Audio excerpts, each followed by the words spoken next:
भगवान, इस संसार की उत्पत्ति की घटना किस प्रकार घटी? पृथ्वी पर पहले पुरुष आया कि स्त्री? कृपया हम अज्ञानियों को विस्तार पूर्वक समझाइए। H.L. जोगन, सेठ चंदूलाल गांव में आए एक महात्मा के पास गए थे। पूछने लगे, महात्मा जी क्या यह सही है कि हर व्यक्ति को मरना है? महात्मा ने कहा कि हाँ, ये तो निश्चित ही। अरे मृत्यु से कौन बचा है? सभी को मरना है, प्रत्येक मरण धर्म है।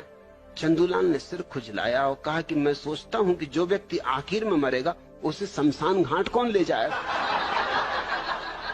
देखो कैसे कैसे कठिन सवाल उठते हैं आदमियों के दिमाग। ये बात तो बड़े पते की। इस तरह के प्रश्न तुम पूछते हो कि इस संसार की उत्पत्ति की घटना किस प्रकार घटी। एक बात पक्की समझो कि शिव जी का धनुष मैंने नहीं तोड़ा, मैंने नहीं बनाया ये संसार। मैं पहले अपने को अलग कर लेता हूं, नहीं तो लोग तरह तरह के इल्जाम मेरे ऊपर लगाते हैं।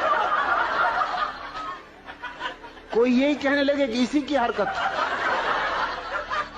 कि इसी ने उपद्रव किया होगा। तो H.L. जोगन, इतना मैं पक्का कह देता हूं, जितना मैं पक्का कह सकता हूं कि मैंने बिल्कुल, मेरा हाथ ही नहीं इसका, दूर का नाता रिश्ता भी नहीं इसके बनाने में। बुद्ध जिस गांव में आते थे पहले खबर करवा देते थे कि 11 प्रश्न कोई मुझसे न पूछे। उनमें एक प्रश्न ये भी था कि संसार की उत्पत्ति किसने की?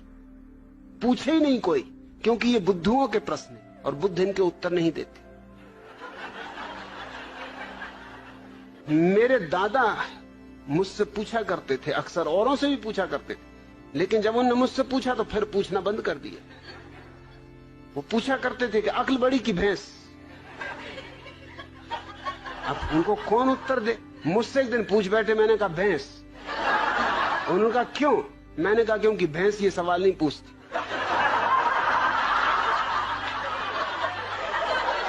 ये खुजली तुम्हारी अक्ल में ही चलती। भैंस तो बिल्कुल परमहंस दशा में।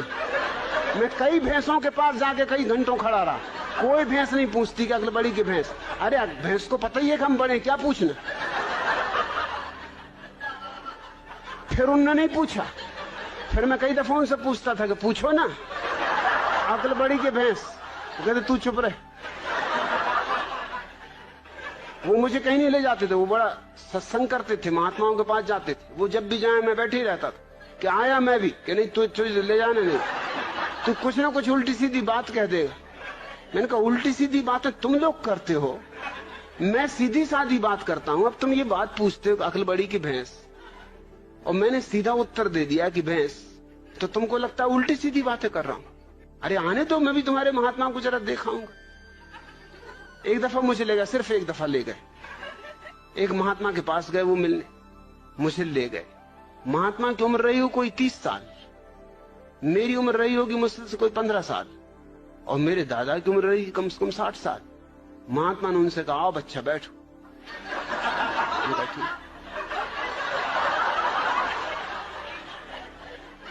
मेरे दादा ने मुझसे कहा तुम्हें कुछ पूछना तुम पहले पूछ लो, नहीं तो फिर गड़बड़ हो जाएगी, फिर मैं पूछ लूं। मैंने उनसे पूछा कि बच्चा एक जवाब दो। महात्मा बहुत नाराज हुए, कहने लगे मुझसे बच्चा कहते हो? मैंने कहा तुम मेरे दादा को बच्चा कह रहे हो हरामजादे, 60 साल की उम्र के बूढ़े को बच्चा कह रहे हो। 30 साल के तुम हो, 15 साल का मैं हूं, तो कोई गणित में गलती कर रहा हूं? तुम बच्चा नहीं महाबच्चा हो। मेरे दादा ने मुझे फौरन बाहर निकाला, तू जा भैया, तू घर जाओ, कभी मेरे साथ मत आना। क्या बातें पूछ रहे हो? सृष्टि को किसने बनाया? जान भी लोगे तो क्या करोगे? क्या फिर से बनाना है? एक से ही मन नहीं भरा। अरे इतना ही जान लो कि अपना अज्ञान कैसे मिटे। ये जानने से नहीं मिटेगा, ध्यान का दिया जला लो, अज्ञान मिट जाता।